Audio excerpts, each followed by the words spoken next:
125 cantt विधानसभा क्षेत्र से जनसत्ता दल लोकतांत्रिक पार्टी के प्रत्याशी बबला केसरी गुरुवार सिंह ने बदायूं रोड स्थित कार्यालय पर पत्रकारों से वार्ता करते हुए पार्टी का 22 सूत्रीय सेवा संकल्प पत्र के बारे में बताया कि उत्तर प्रदेश के अंदर हमारी पार्टी द्वारा सेवा संकल्प पत्र, जिसमें कृषि उपज की पूर्ण खरीदारी एवं लाभकारी मूल्य जाने की गारंटी, किसानों के लिए सिंचाई के समय नहरों में पानी और बिजली की उपलब्धता के साथ साथ यूरिया एवं DAP उर्वरक की उपलब्धता सुनिश्चित की जाएगी। किसान बीमा दुर्घटना योजना की राशि 5 लाख से बढ़ाकर 10 लाख कर दी जाएगी। किसानों के हित के लिए सभी कृषि यंत्रों को कर मुक्त कर दिया जाएगा।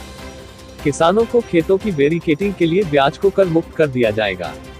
प्रदेश के ग्रामीण अंचलों में रहने वाले BPL कार्ड धारकों को निःशुल्क विद्युत व्यवस्था एवं पेयजल उपलब्धता सुनिश्चित की जाएगी। जनसत्ता दल लोकतांत्रिक पुरानी पेंशन बहाल करेगी। प्रदेश के सभी ग्रामों के चौकीदारों, विद्यालयों के रसोइयों, आंगनबाड़ी शिक्षा मित्रों को राज्य कर्मचारी का दर्जा दिया जाएगा। स्नातक परीक्षा उत्तीर्ण करने के बाद होने वाली रोजगार परक परीक्षाएं सभी आयु वर्गों के लिए आवेदन शुल्क मुक्त की जाएगी। प्राथमिक से लेकर स्नातक तक की शिक्षा बालिकाओं हेतु निःशुल्क किए जाने का प्रावधान किया जाएगा। उत्तर प्रदेश के मान्यता प्राप्त पत्रकारों को 10 लाख रुपए का स्वास्थ्य बीमा निःशुल्क दिया जाएगा तथा पत्रकारों की सुरक्षा, स्वास्थ्य, आवास की व्यवस्था सुनिश्चित की जाएगी। हमारी पार्टी समतामूलक समाज के लिए प्रतिबद्ध है, इसलिए शासकीय योजनाओं का लाभ समाज के सभी वर्गों को सामान्य रूप से दिया जाएगा। महिलाओं के शारीरिक उत्पीड़न के प्रकरणों में शासकीय अनुदान की राशि समाज के सभी वर्गों को समान रूप से दी जाएगी। हत्या, दुराचार जैसी जघन्य अपराध से पीड़ित को मिलने वाला शासकीय अनुदान समाज के सभी वर्गों को सामान्य रूप से दिया जाएगा। जनसत्ता दल लोकतांत्रिक नियुक्ति में संविदा प्रणाली आउटसोर्सिंग समाप्त कर स्थायी नौकरी का प्रदान करेंगे। प्रदेश में जो नौकरियां लंबित हैं उन्हें तत्काल विज्ञापित कर प्रदेश के बेरोजगार नौजवानों को सेवा नियोजन किया जाएगा। निजी क्षेत्र के अंग्रेजी माध्यम के शिक्षण संस्थानों में फीस निर्धारण का अधिकार विद्यालय प्रबंधन को न होकर सरकार का होगा। सरकार न्यूनतम वेतन, श्रेष्ठतम शिक्षा प्रदान करने का प्रयास करेगी। उत्तर प्रदेश के हर विकलांग को मोटराइज्ड ट्राईसाइकिल दिया जाएगा।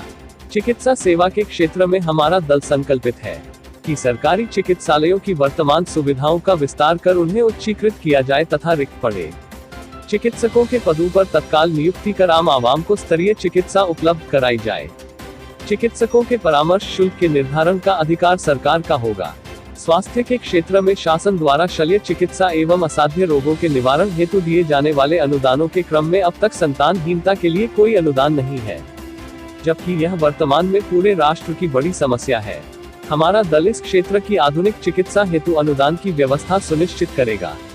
सेना एवं अर्धसैनिक बलों के शहीद जवानों के परिजनों को 1 करोड़ रुपए की अनुदान राशि एवं एक आश्रित को नौकरी प्रदान की जाएगी। अपनी पार्टी के सेवा संकल्प पत्र की जानकारी के साथ ही 125 कैंट विधानसभा क्षेत्र की स्थानीय समस्याओं पर विस्तार पूर्वक चर्चा करते हुए जनसत्ता दल लोकतांत्रिक पार्टी के प्रत्याशी गुरुपाल सिंह ने बताया। बरेली से रफी मंसूरी की रिपोर्ट। जी, मैं 125 कैंट विधानसभा प्रत्याशी जनसत्ता दल लोकतांत्रिक पार्टी गुरपाल सिंह और बबला केसरी।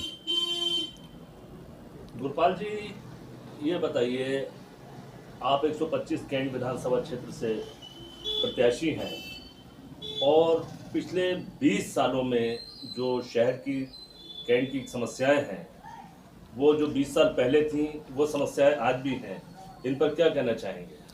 20 साल, हाँ, मैं जानता हूँ क्योंकि यहीं पले बड़े हैं, यहीं बड़े हुए हैं, तो 125 कैंट विधानसभा की समस्याओं से मैं वाकिफ़ हूँ। इन पर कहना यही चाहूँगा, अगर मैं जीत के आता हूँ और विधायक बनते हैं कैंट विधानसभा से, तो इन समस्याओं पे हम जो है काम करेंगे। कौन कौन सी ऐसी प्रमुख समस्याएं हैं? चूँकि आपका बचपना कैंट में ही गुजरा है, तो हर समस्या को आपने बड़े नज़दीक से देखा है। वो कौन सी ऐसी प्रमुख समस्या हैं जिन्होंने आपको विवश किया कि चुनाव लड़ा जाए? सबसे अधिक जो मैं आपको बताऊं, कैंट विधानसभा में जो समस्याएं हैं, जल भराव का, जैसे पुराना शहर हो गया, बिहारीपुर हो गया, हमारा सुभाष नगर हो गया, ठीक, और यहाँ तो पुल भी पास हुआ था सुभाष नगर में, जो अब तक जो है नहीं बन पाया। सरकारें कई आई गई, विधायक कई आए गए, अब तक नहीं हुआ। मैं करूँगा। यहाँ पर कैंट विधानसभा क्षेत्र में एक सबसे बड़ी समस्या जो है वो है बेरोजगारी की। पिछले 15 साल से यहाँ पे रोजगार जो है लगभग समाप्त हो चुका है। इस पर क्या कहना चाहेंगे? इस पर बिल्कुल हमारी पार्टी ने कहा भी है, इस पे जो है काम बिल्कुल विचार किया जाएगा जोरों शोरों से। जो हमारे नौजवान साथी हैं बेरोजगार घूम रहे हैं, उनको जो रोजगार दिलाया जाए। कैंट विधानसभा क्षेत्र में सबसे ज्यादा जरी दरदोजी, हैंड एम्ब्रॉयडरी और फर्नीचर का काम था, वो लगभग खत्म की कगार पर है। इसके लिए क्या योजना है आपके पास? इसके लिए योजना क्या, अगर वो लोग इच्छुक हैं अभी भी करने का तो उनको कराया जाएगा। उनकी जो भी सामग्री है उनको मुहैया कराई जाएगी। आपके चुनाव में किन किन मुद्दों को लेकर के आप मैदान में आए हैं? देखिए, हमारे घोषणा पत्र में मुद्दे तो कई हैं, उसमें से मैं मुख्य बताऊंगा। जैसे कि किसान भाइयों के हमारे उपकरण वगैरह जो भी खाद वगैरह है उनको जो उचित मूल्यों पे उनको दिलाई जाएगी। पुरानी पेंशन बहाल की जाएगी। और जैसे कि संविदा कर्मी हैं, शिक्षा मित्र हो गए, हमारे होमगार्ड विभाग हो गए, और संविदा कर्मी जो भी हैं उनको जो परमानेंट कराने का कार्य करेगी हमारी पार्टी। पुरानी पेंशन बहाली की बात तो अखिलेश यादव भी कह रहे हैं। तो अखिलेश जी ने अभी कल परसों का उनका स्टेटमेंट है, हमारा जो है घोषणा पत्र पहले का आया हुआ है। शहर कैंट विधानसभा क्षेत्र के लिए विकास का क्या आपने रूपरेखा तैयार की है?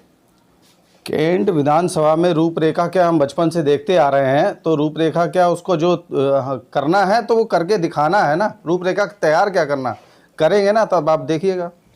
ये जो जल भराव की बड़ी समस्या है, इसके लिए आप किसको जिम्मेदार मानते हैं? शहर विधायक को जिम्मेदार मानते हैं, कैंट विधायक को जिम्मेदार मानते हैं, या मेयर को जिम्मेदार मानते हैं, या सांसद को जिम्मेदार मानते हैं? इसमें सभी दोषी हैं, सभासद से लेके महापौर और विधायक तक सभी दोषी पाए जाएंगे इसमें। तो अगर यहाँ की जनता आपको अपना प्रतिनिधि चुनती है, उस पोजीशन में आप क्या योजनाएं यहाँ की जनता के लिए लेकर आएंगे विकास की? विकास की योजनाएं, यहाँ जो सड़कें, जो गड्ढे वगैरह हैं, ये सब जो है इनके सड़कें बनाई जाएंगी। और जो नदी नाले जो आज सड़कों पे आ गए हैं उनको जो है साफ करा के या उनको बनवाए जाएगा, मरम्मत की जाएगी उनकी। कैंट क्षेत्र की जनता को क्या संदेश देना चाहते हैं आप? कैंट क्षेत्र की जनता को मैं यही संदेश दूंगा कि आप जो है, मैं कैंट विधानसभा से ही बिलोंग करता हूँ, यहीं रहता हूँ, तो आप जो है मुझे ज़्यादा से ज़्यादा वोट करें और जो भी उनकी समस्याएं हैं मैं उनको दूर करूँगा। जय हिंद, जय भारत।